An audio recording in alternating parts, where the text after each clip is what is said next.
Assalamu alaikum guys, and welcome to another episode of Jannah. It's one of the odd nights tonight. It could be Laylatul Qadr, and charity should be one of the worships that we are doing. Why not donate to one ummah? They have 100% donation policy and they are helping 15 countries that have been poverty stricken. Link in the description below. So mrbeast, he is without a doubt the biggest YouTuber on the planet. He has a net worth of about $500 million. But it is not mrbeast that's in question today, rather it is his right hand man, Chris Tyson. So Chris is somebody who is married and has a child as well, but he has recently come out as bisexual and gender non-conforming, and for months he has been taking hormone replacement therapy. So some people, they compared pictures of him before and now, and they were saying, what's going on?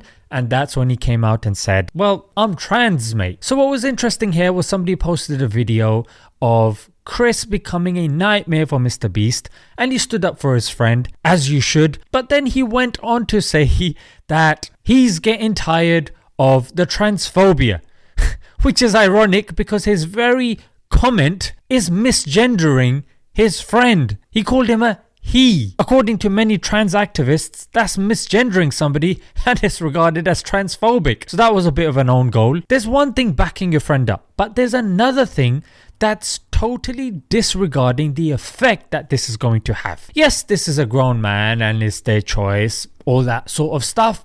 However, what's interesting are his views about kids. As you can see, this tweet regarding lolly or lolly, however you want to say it, it's to do with eroticism and kids, allegedly. Here he is pointing towards the attractiveness of a 4-year-old, and of course here he is.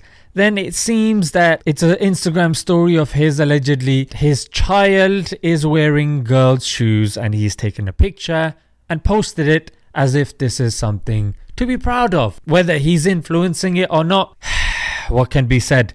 But what's also interesting is here you can see him at the Nickelodeon Choice Awards. So Nickelodeon is a channel for kids, mate. You can see him with mrbeast. So one cannot deny the influence that they have on kids. I've been a primary school teacher and I know kids know who mrbeast is and they love him. In fact, he's been non-divisive in the sense that he's apolitical, very entertaining, and very kid-friendly, frankly. And it's because of that he has been doing well. However, now when it comes to his friend, I do understand people saying that, look, if he totally disregarded his friend, he would have been called a transphobe. If he accepts his friend, then again, that's an issue as well. Because, you know, we all know Harry Potter. Daniel Radcliffe, here he is with kids. Well, pretty much he's saying people should just take what you say. There are also people who do have like a slightly condescending but well-meaning attitude of like, well, people are young and like, how do we, you know, there is a huge decision. I'd love to hear from all of you about like why we can trust kids to like tell us who they are. I'm only 11 years old. But people don't take what kids say when it comes to politics. Their opinion is not valued enough. When it comes to the running of this country, when it comes to driving, they're not allowed. When it comes to many other things, they are simply not deemed competent. In fact, the irony is kids cannot even pick their own curfews and their own bedtime. How on earth are you allowing them now to pick their genders? And now, those people that were saying it's a conspiracy, you know, why do you keep bringing kids into it? Why do you keep bringing kids into it? The conversation is now being directed towards kids. Because let's face it, number one, they are the next generation, and number two, they are easily impressionable, and they're the ones that can change. Well, I mean, their parents are going to have to change with this sort of mentality.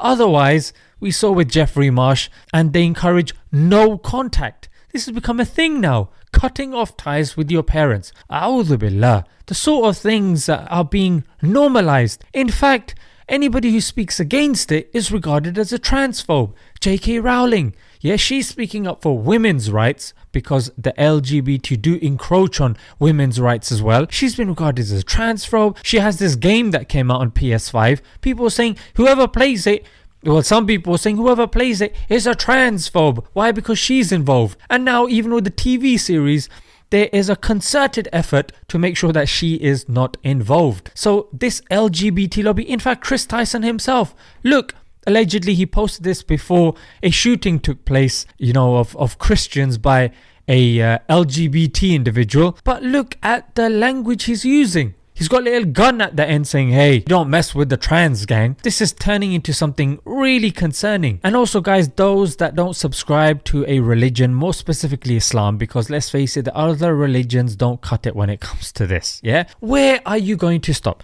Islam, we have morality that comes from God, Allah. He tells us do this, don't do that. Okay, it's clear. It's subjective. But when you say no, morality is subjective, mate, it's up to you. It's up to what damage it can cause to the society. Hey, as long as you don't hurt people. Well, the irony here is that's exactly what you're doing by asking a child to chop.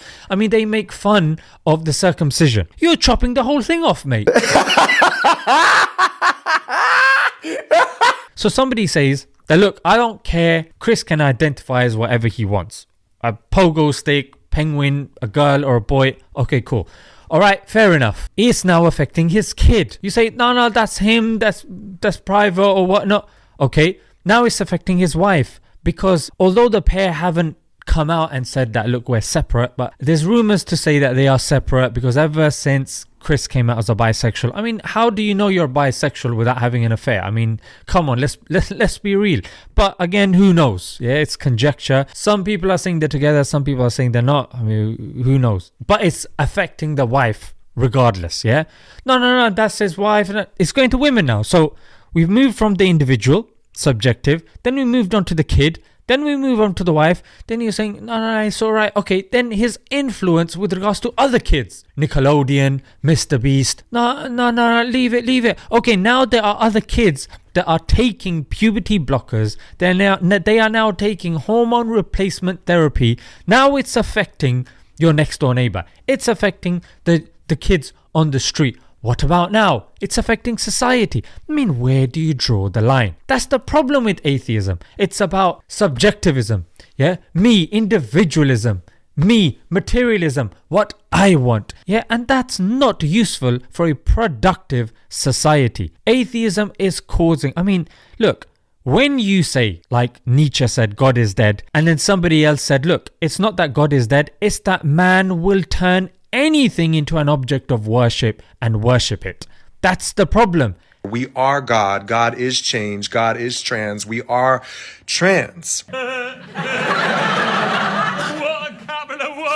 Anything goes now, and that's what we're seeing with products that are being sold by these corporations and companies, because they are jumping onto that fact that they are like the lone sheep that has come off the group and can be devoured easily by the many wolves that are laying in wake. So guys, if this does not motivate you to learn more about your religion and to be very cautious with your kids, not to allow them to watch stuff by themselves, really be, I would say, police what they are watching, who they're meeting, and what's going on. You have to be more involved. And there's a knock-on effect. The only way you can do that is by being economically independent. So you have to get into that entrepreneurial mindset as well. So a lot of these things are interconnected. But the point is, guys, invest in yourself. Yeah, because if you are not sturdy, yeah, then nothing around you will be sturdy. Let's leave it there, guys. Until next time. Assalamu alaikum.